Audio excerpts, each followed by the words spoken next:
Hey, I'm assuming you probably got a look at Lipscomb last night versus Duquesne. Um, Absolutely.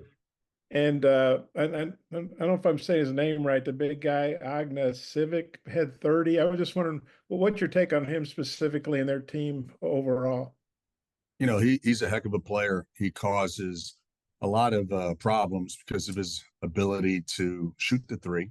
He can make threes in transition or pick and pops, but he's also a guy that shoots 60% from the field in the low post.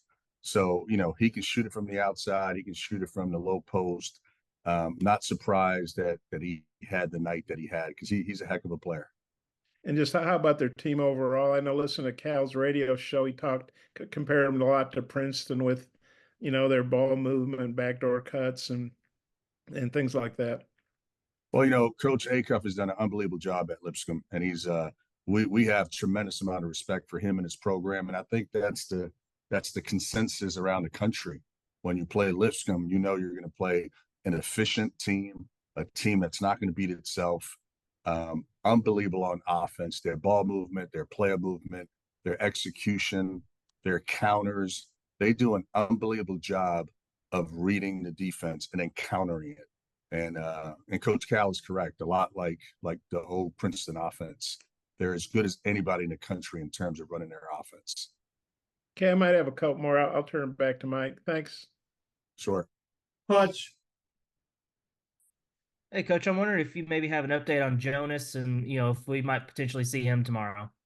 He's getting better. He's getting better. We're taking it day by day. We'll have a better feel, hopefully by tomorrow morning. But he's certainly getting better, and we're excited about the possibility of him returning soon. And Coach Cal said, I think even before the TCU exhibition, that he felt like y'all's team maybe got a little bit arrogant after beating Kansas and everything. I'm curious, maybe how have you seen them respond since the TCU exhibition? Do you feel like they've maybe come back down from that? Yeah, I think every game is a learning experience. Obviously, we got a chance to see what we could be after the Kansas game, but also we learned that if you're not focused, you're not locked in. In college basketball, anybody can beat anyone, and I thought it was a really good lesson for our guys, for our team. Anthony. Hey, Chuck, hope you're doing well. Just kind of keeping in line with the TCU game. I noticed, obviously, you guys have said, or Cal has said that he feels like he has a good shooting team, but in the two exhibitions, shot under 30% from three. What are you guys kind of doing to maybe improve in that area, and how are you feeling kind of going into the ceiling or into the season uh, from the perimeter? Sure. I think some of it is, Nelly Davis had been out for quite some time prior to the Kansas game. So that was the first time that he really had any live competition. And then the TCU game was just his second game back. So he's a guy on our team that's very capable of making shots. And he had been out for 3 weeks, so it's going to take him some time to get his rhythm and find his rhythm. And again, for the young guys, whether it's Billy or Carter or Boogie, this is their first time, playing a live competition in front of a crowd. So it's going to take some time, but I certainly think that we're capable of making threes, and I think that we will as the season goes on. Then Jackson. just kind of talking about Go ahead, Anthony. talking about your front court depth, obviously with Jonas out. How do you kind of feel? Savannah and Trevin, and even Adu to a certain degree, have kind of stepped into that, maybe kind of grown into the system that you guys are trying to put together here. Oh, I think it's great for those guys. They've been able to get a lot of reps at that position on both sides of the ball, in practice, and then obviously in both exhibition games. So I think for us it's a plus. It allows someone like Z and TB to get a lot of reps, and then hopefully we can get Jonas back and we can get a pretty good rotation with those three that give us some talent, some experience, some length, and kind of do it by committee. Okay, Jackson. Hey Chuck, the free throws really went down against TCU, and I'm just curious how much was that your own, offense maybe, and as well as maybe a more physical game. Just what went into that, and how have you been working on it? You mean the percentage or attempts? Attempts.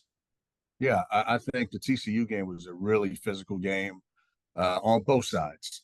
So some of the calls that we may have gotten in the Kansas game, we did not get in the TCU game. But it's going to be like that sometimes. It's big boy basketball. We're on the road, and some nights you'll get a favorable whistle, and some nights you won't. You just got to play through it. And I think the physicality of TCU played into it a little bit. But again, it was a great learning experience for our guys to understand that this is what it looks like and this is what it feels like on the road at a Power 5 program. I know Cal and the staff have had plenty of season openers, but at a new place, can you sense any added buzz on either through Cal or the rest of the coaching staff with the season getting underway finally?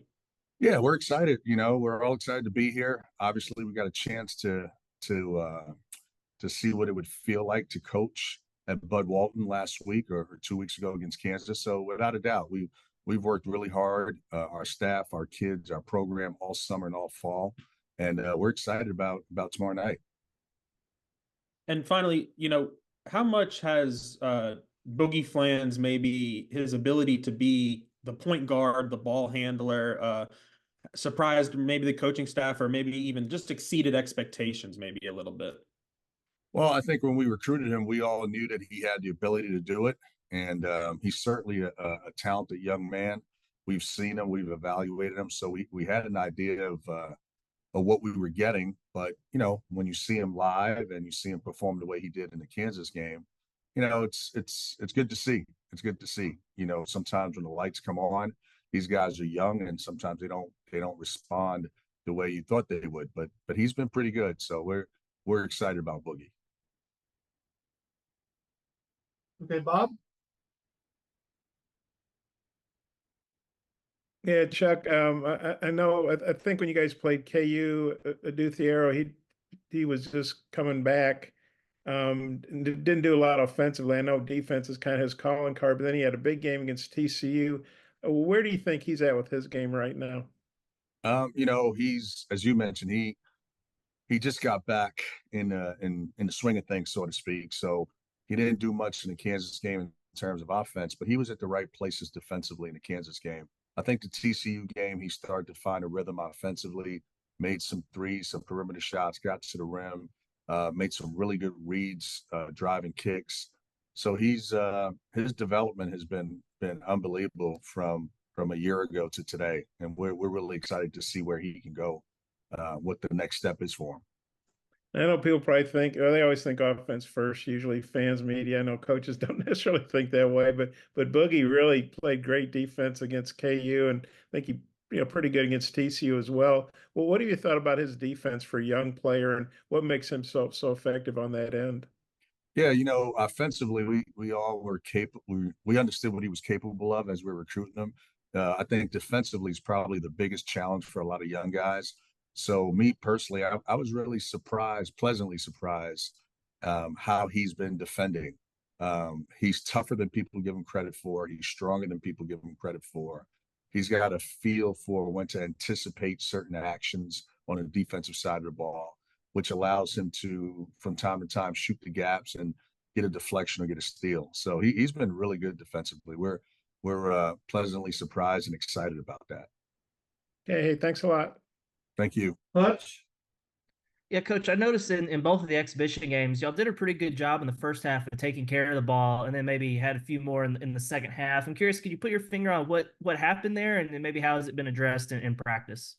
Yeah, I think the Kansas game, both games were so different, but I think the Kansas game towards the end of the game, maybe some immaturity on our young guys. We were up by 20, if I'm not mistaken, and just kind of lost focus for a few minutes, which obviously we can't do against anyone, let alone against Kansas. I think against TCU, the physicality played a role in it.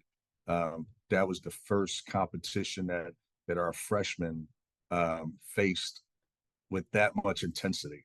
And it's hard to explain it to them. It's hard to teach through film. They've got to experience it. They got to feel it. They got to hear it. So they have a better feel for, hey, this is what we mean when we tell you to cut harder, go meet balls. You got to be a little bit more physical at the end of the game when we play teams like TCU. Bob, you got another? Oh, sorry, Connor. Go ahead, Connor. Hey, Coach. I was just gonna ask kind of about John L. Davis. You know, he's looks like he's still kind of knocking off a little bit of the rust, trying to get back in the flow of things. Just what have you seen from him, and kind of what do you expect to see from him tomorrow night? You know, exactly what you just said. You know, he's trying to get back in a rhythm. He's trying to find a rhythm with our guys. He's been out for a few weeks prior to the Kansas exhibition game. But, you know, he's such a veteran. Although at times offensively he's not making shots, he's exactly where he should be, particularly on the defensive side of the ball. He did so many good things in the Kansas game, and he did some really good things in the TCU game that go unnoticed. But as the year goes on, I think our fan base will appreciate all the things that he does. And then just going into the Lipscomb game, have y'all gotten a chance to watch them last night at all? Their game against Duquesne, and then just what are your expectations for the team in the season opener? Well, as we mentioned earlier today, we got an enormous amount of respect for Lipscomb and Coach Acuff. He's done an unbelievable job there. He's built one of the better offensive teams around the country, and I'm not exaggerating. You know, they're so efficient. They're so well versed on their offense.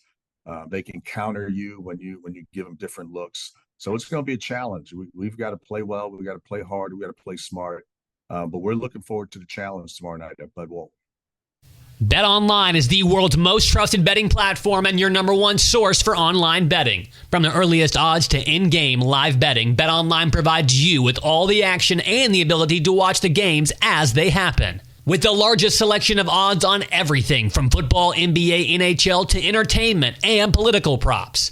Head to BetOnline today to get in on the action with America's most trusted site for online wagering. BetOnline, the game starts here.